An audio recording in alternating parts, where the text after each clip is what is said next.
শীতের সকালে বাঁধাকপির তরকারি চটজলদি রান্নার জন্য সরু সরু করে কুচিয়ে নিলাম এবং নুন এবং হলুদ দিয়ে জোর আঁচে বসিয়ে নিলাম।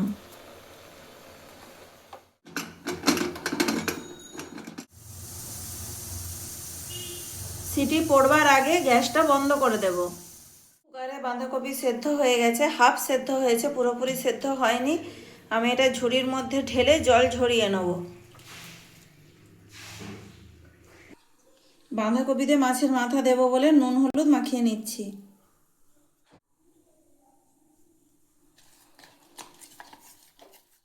মাছের মাথা ভেজে নেব।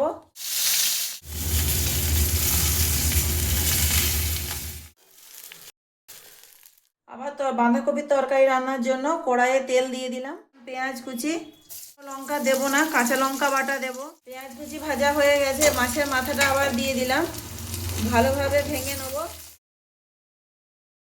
দিয়ে দেবো টমেটো কুচি, আদা বাটা আর কাঁচা লঙ্কা বাটা।